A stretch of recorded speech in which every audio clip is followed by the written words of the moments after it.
आदरणीय बंधु माताओं व मेरी प्यारी बहनों, राधे राधे। आपका हमारी YouTube चैनल पर बहुत बहुत स्वागत है। बंधु, आज हम इस वीडियो में गणेश चौथ अथवा सकट चौथ की कथा सुनेंगे, जिसे सुनने सुनाने से गणेश जी की कृपा से संतान सुख प्राप्त होता है। संतान की हर संकट से रक्षा होती है। घर में अन्न धन की कोई कमी नहीं रहती। कथा कहानी सुनने के बाद यदि आप हमारे चैनल पर नए हैं तो कृपया हमारे चैनल को सब्सक्राइब करें, बेल आइकन को प्रेस करें ताकि हमारी वीडियो की नोटिफिकेशन सबसे पहले आप तक पहुंचे। वीडियो को शेयर व लाइक भी जरूर करें। बंधुओं, माघ कृष्ण पक्ष में आने वाली चतुर्थी गणेश चौथ, सकट चौथ, माई चौथ अथवा तिल चौथ के नाम से जानी जाती है, जो कि इस बार वर्ष 2021 में 31 जनवरी दिन रविवार को है। इस दिन महिलाएं घर की सुख समृद्धि, संतान की खुशहाली और तरक्की के लिए व्रत रखती हैं। गणेश जी व चौथ माता की पूजा की जाती है। इस दिन विशेष तौर पर तिलों द्वारा गणेश जी की पूजा होती है। तिल कुटा बनाया जाता है। दिन भर निराहार रहकर शाम के समय गणेश जी व चौथ माता की पूजा कर कथा कहानी सुनी जाती है। तिल कुटे का बायना निकाला जाता है। रात को चंद्रमा निकलने पर महिलाएं चांद को अर्घ देकर भोजन करती हैं। आइए अब सुनते हैं तिल चौथ की कहानी। एक नगर में एक साहूकार और साहूकारनी रहते थे। भगवान की कृपा से साहूकार के किसी चीज की कोई कमी नहीं थी, परंतु उनके कोई संतान नहीं थी। एक बार माघ माह की कृष्ण पक्ष की चतुर्थी का दिन था। साहूकारनी अपनी पड़ोसन के घर किसी काम से गई।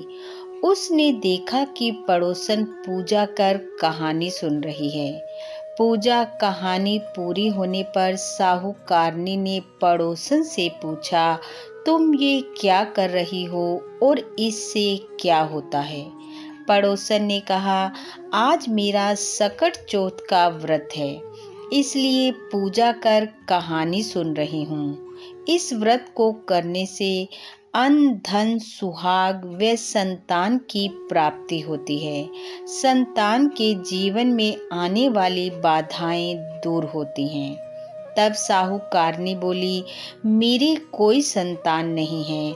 यदि गणेश जी व चौथ माता की कृपा से मेरे संतान हो जाए तो मैं भी 1.25 सेर का तिल कुटा बनाकर चौथ का व्रत करूंगी। ऐसा कहकर वह अपने घर आ गई। कुछ समय बाद साहूकारनी के गर्भ रह गया। वह बोली, यदि मेरे पुत्र हो जाए तो मैं 2.5 सेर का तिलकुटा बनाकर चौथ माता का व्रत करूंगी। और अगली सकट चौथ आने पर साहूकारनी को पुत्र की प्राप्ति हो गई, लेकिन उसने व्रत नहीं किया। पड़ोसन ने याद करवाया तो बोली, जब इसका विवाह होगा तब 5.25 सेर का तिलकुटा बनाकर व्रत करूंगी। कुछ वर्षों बाद उसका पुत्र विवाह योग्य हो गया और उसका रिश्ता कर विवाह तय कर दिया गया। विवाह का समय भी आ पहुंचा और बेटा बारात लेकर चल पड़ा, लेकिन उसने व्रत नहीं किया। इस कारण चौथ माता नाराज हो गई और बोली, यदि इसे सबक नहीं सिखाया गया तो मुझे कलयुग में कोई नहीं जानेगा। विवाह के समय जब उसका बेटा फेरे लेने लगा तो चौथ माता ने उसके बेटे को फेरों पर से उठा लिया और ले जाकर पीपल के पेड़ पर बिठा दिया। सभी वर को खोजने लगे, लेकिन वह कहीं नहीं मिला। हताश होकर सभी लोग अपने अपने घर चले गए।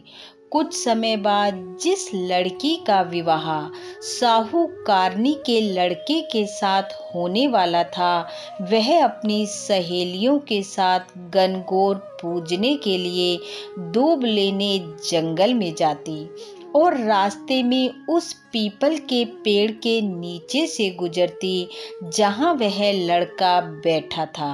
लड़की को देख वह बोलता, आ मेरी अध ब्याहड़ी।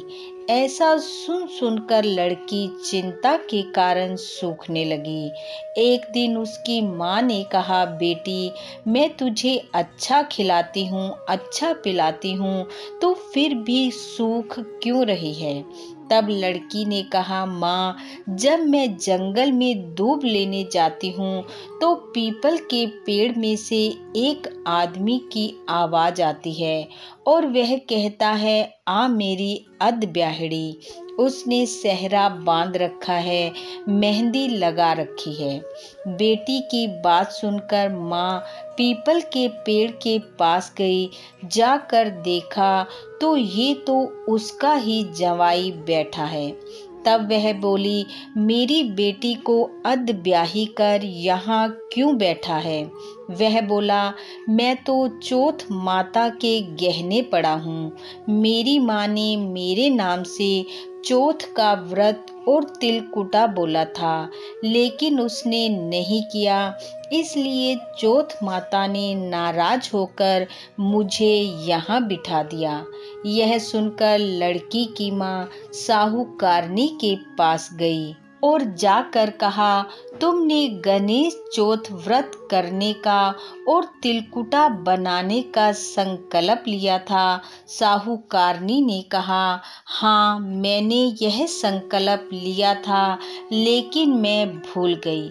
अब मेरा बेटा और बहू घर आ जाएं तो मैं 2.5 सेर का तिलकुटा करूंगी।